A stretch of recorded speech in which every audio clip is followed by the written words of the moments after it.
Director, I always mess this up, the Senior Director of Business Enforcement for the Department of Revenue, and he also manages a few other divisions, but he is definitely heading up medical marijuana, so please join me in welcoming Matt Cupp.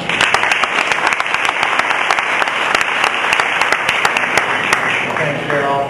Again, it's a pleasure to be here, and the last time we were here in this forum, I hope everybody can hear me in the back.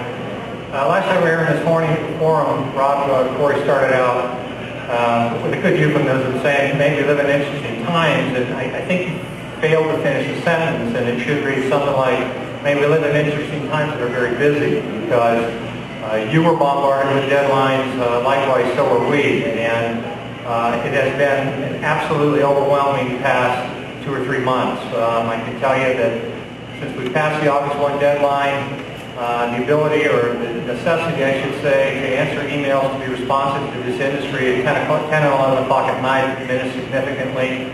I'm still sleeping very good, however, which is a good thing. And for the record, I should also let you know that neither Dan and I live in Larimer County. So, with that, I've been asked tonight to kind of tell you what's next for the division as we move forward. Describe for you a little bit about the expectations for the limited access areas that are contained in HB 1284. Give you an update on the rules process and where we're going with that. Like I said, and everybody else agrees in the panel, we truly have come a heck of a long way in the past 2 months. It's surreal to me the amount of time and effort that Dan and his staff put in trying to accommodate, facilitate the application process, knowing that there were quote-unquote shotgun marriages at the last minute, recognizing that application is going to need to be amended and things like that. Changes are going to have to occur. We get that. We understand that. And we're going to work with this industry to affect those changes that are going to be needed in the coming months. But we passed the 7-1 deadline. We passed the 8-1 deadline. Those were probably the 2 most critical. And what's upon us now is the September 1st deadline, and the statute requires that centers certify that they are growing at least 70% of the medical marijuana necessary for their operation. And I believe that's the exact language in the statute. To make this as fluid and easy as possible, we've created an affidavit. I have a copy of it here, recognizing that not all businesses are currently in business. We've given you some options there too, but you'll be able to go online probably tonight to pull this affidavit down.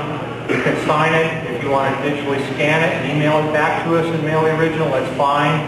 We'll work with that. Just know that the affidavit has to be filed. I think the statute says on or before September 1st, but same issues last time. Don't wait until the last minute. Get them in as early as you can. Essentially, the affidavit says the business is currently operating and is cultivating at least 70% of the medical marijuana necessary for the operation of the business. Or is not currently operating, but prior to operation will adequately be equipped to cultivate at least 70% of the medical marijuana necessary for the operation. It goes on to give you some examples of it being adequately equipped, currently having appropriate infrastructure to do the 70%, having all the other materials required to cultivate and so forth. So, I mean, there's no trickery involved with the affidavit. It's a very straightforward affidavit. The other thing we're going to ask you to do on the affidavit is to affirm that the medical marijuana purchased or used in this business will, is the operative word here, only be acquired from facilities that are operating in compliance with Article 43.3 of Title 12. Will, meaning technically the bill was signed into law, as you know, July 1st, went in effect July 1st. But in terms of where the cannabis is coming from, because there's no clarity in the industry, we're going to give you some guidance, and henceforth we're going to ask you to maintain that standard. I'm not going to look back. So, give you something to work with as it relates to the 70% requirement, and we'll get over that hurdle and move towards the next step. Over the next several months, if you don't realize it, there are 1,861 background investigations that need to be done. 1,861. You submitted the application. We didn't ask for that information just to fill vaults up. We didn't ask for that information just to keep fireplaces warm during the winter. The information is absolutely necessary to give us the ability to determine whether or not you're suitable for licensure as required under the Section 307 of HB 1284. All the information is useful, and again, we recognize that documents may be missing, perhaps you're waiting on additional information from other states. I recognize the tremendous amount of work that you had to put into this effort to make it happen. And like Dan, I'd like to thank you for your efforts and know that we'll work with you to make this process work in the future. Limited access areas. As I said, 1284 became law on July 1st, and there are expectations to follow it. There's some tricky language in there, and lawyers will debate, really what each sentence says and those kind of things. And under 103, it says you're required to operate in accordance with applicable local and state laws. Now, that can mean a lot of things depending upon what venue you are in. I understand that some venues have laws on the book that may be contrary to 1284. And I would just advise you don't put yourself in a position where you're going to create an opportunity for an enforcement action to be taken by an agency that really doesn't understand really how tenuous things are at this point, how uneducated people are, because there's a lot of things that need to happen. You are expected to follow legislation. I'm not telling you not to follow the legislation. I want to be very clear about that. But don't set yourself up. I mean, get yourself acquainted with what HB 1284 requires, and whether you agree with it or not. And it's not a perfect piece of legislation. You've heard me say it before, and I'll say it again. But regardless of whether you agree with it or not, it is the law today, and we've got to follow it. There's a lot of things that are going to happen over the next several months, and then the reality is over the next several years that will mold that piece of legislation into something that is probably a little more palatable for both the regulators as well as the industry people that are involved in this industry. But that process does not happen overnight. And I need your expertise to make that happen. And as I mentioned in earlier processes or earlier forums here, you have my commitment that I will move those issues forward, and I will. The work group, there are two work groups out there currently. I think it's important to understand that CDPHE, Colorado Department of Health, also has what they're calling an advisory board, and their advisory board is actually going to be making recommendations directly to their authority. Their rules predominantly deal with the patient-doctor side of things, patient access side of things, the non-business structure of this industry.